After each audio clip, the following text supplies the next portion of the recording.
Selamat datang kembali di AI Channel, masih bareng saya, Roni. Sorry, lama banget nggak sempat buat video. Oke, kita akan coba lagi untuk buat video secara rutin. Kemudian untuk membayar hutang lama, di video terakhir itu saya pernah berjanji untuk membuat satu video tentang apa itu AI Agent.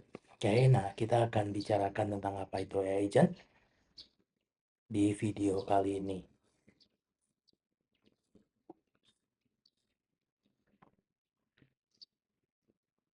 Oke, kita akan bicara tentang AI Agent, short technical brief. Oke, ini sedikit technical, tapi kita akan coba buat ini jadi sangat singkat dan mudah-mudahan bisa memberikan gambaran untuk uh, teman-teman belajar apa itu AI Agent dan kenapa AI Agent itu penting.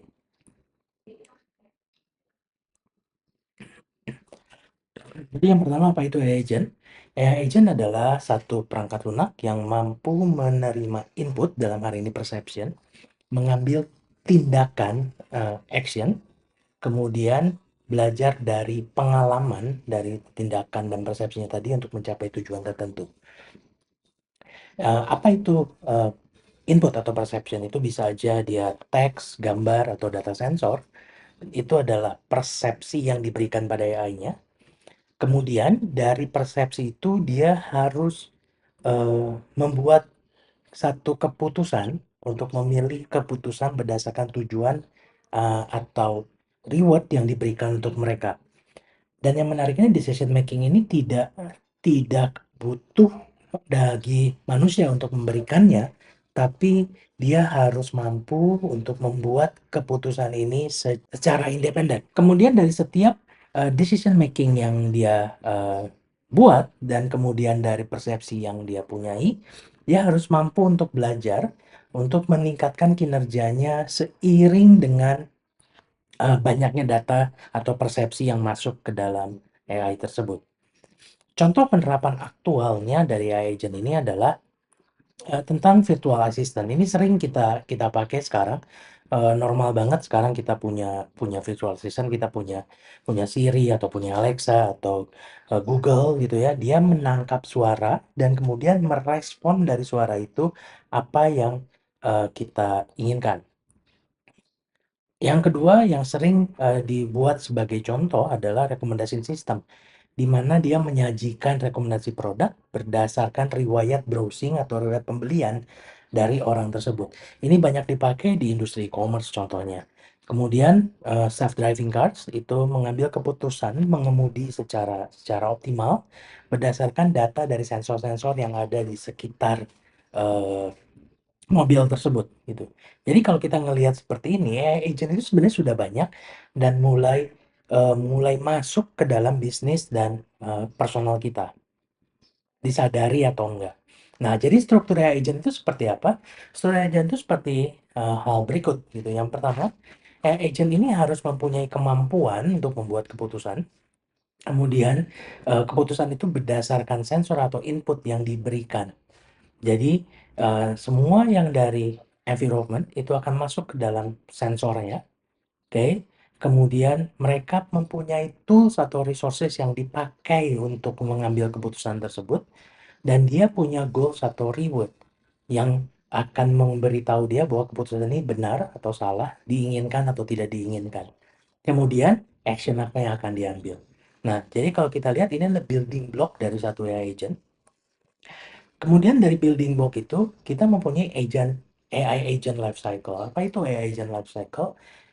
Yang pertama, bagaimana pada saat kita ingin membuat satu AI agent? Pada saat kita akan membuat satu AI agent, kita harus uh, mempunyai 6 step ini, at least itu. Yang pertama, kita harus tahu dulu masalah dan tujuannya harus jelas.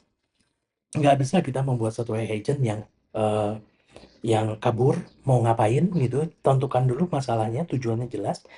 Kemudian kita akan melihat bagaimana arsitektur AI agent tersebut. Kayak tadi, inputnya apa, toolsnya apa, action apa yang harus diambil. Kemudian udah itu rewardnya seperti apa. Oke? Kemudian kita akan latih AI agent ini dengan input-input yang kita sudah siapkan tentunya. Kemudian sudah itu kita evaluasi dan kita optimasi AI agent-nya, baru kita deploy. Kemudian kita harus monitor dan maintain AI agent tersebut. Gimana caranya? Yang pertama adalah bagaimana menentukan masalah dan tujuannya. Yang pertama, prediksi misalnya nih, tujuannya adalah memprediksi permintaan produk untuk di depan dan atau misalnya mengklasifikasikan email spam. Kemudian kita harus tahu cakupannya nih. Kita harus tahu data apa aja yang kita punyai, bagaimana cara mengukur kesuksesannya, dan batasan. Misalnya nih, untuk memprediksi permintaan produk di depan, berapa lama yang kita mau prediksi? 6 bulan di depan, 3 bulan di depan, atau 1 tahun di depan? Atau mengklarifikasi email spam. Pada saat kita mengalami email spam, sumber daya komputasinya harus seperti apa? Berapa banyak email yang harus masuk? Seperti itu. Jadi tentukan dulu masalah dan tujuannya. Kemudian kita tinggal buat arsitektur AI agent-nya. Arsitektur AI agent itu ada 3 garis besarnya. Yang pertama adalah rule based system, di mana dia menggunakan if then statement. Ini tuh cocok untuk tugas yang terbatas tapi kurang fleksibel dalam pembelajaran karena rule-nya udah ditentukan gitu ya.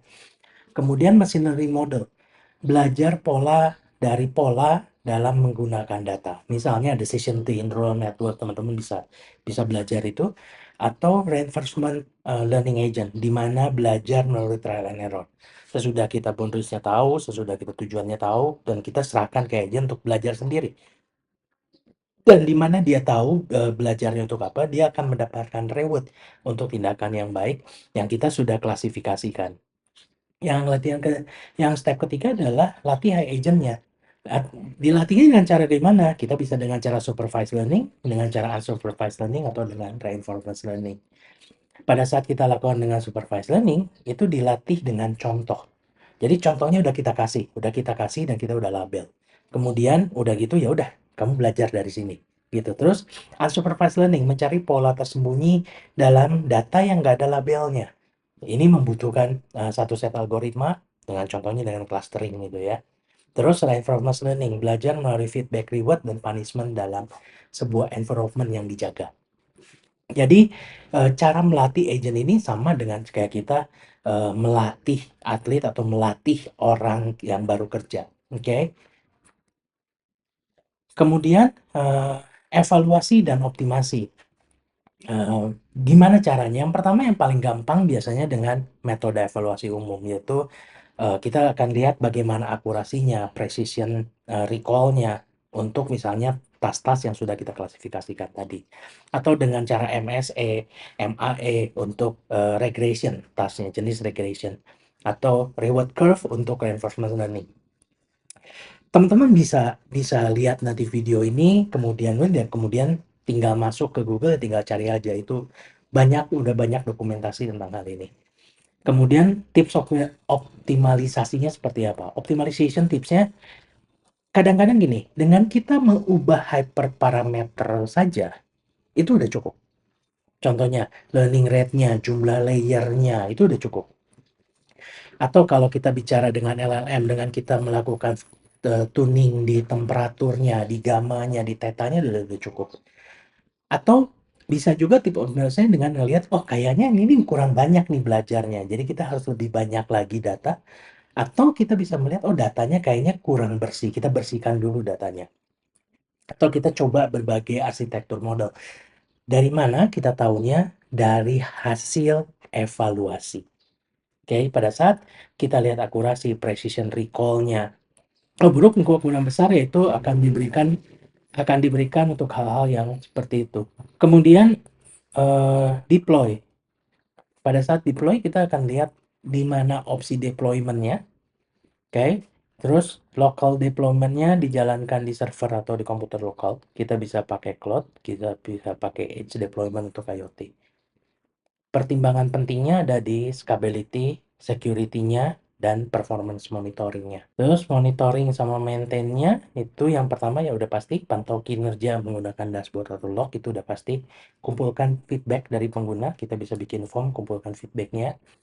retrain atau perbarui AI agent secara berkala sesuai dengan data atau kondisi barunya. Masalah umum yang sering dipunyai pada saat kita membangun AI agent yang pasti datanya kurang biasanya. Kemudian datanya itu terlalu bagus, nggak banyak variasinya sehingga kita overfitting. Kemudian bias atau fairness itu karena terlalu banyak porsi data yang berhubungan dengan tertentu sehingga AI agent belajar untuk lebih leaning ke arah hal tersebut. Kemudian transparansinya. Oke, kita harus tahu bahwa seperti deep neural network cenderung sulit diinterpretasikan karena itu black box, sehingga kita lebih banyak harus melihat dari hasilnya saja, kemudian kita coba memprediksi apa yang harus kita lakukan. Oke, kayaknya itu aja. Mudah-mudahan ini nggak terlalu panjang. Minggu depan kita akan coba upload untuk hal-hal yang mulai sedikit lebih praktikal, tapi intinya utang saya sudah lunas tentang agent.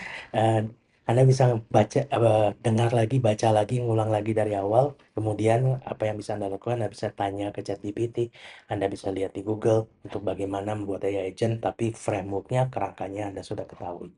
Oke, gitu aja kayaknya dari saya untuk yang post kali ini. Sampai ketemu di video berikutnya. Thank you.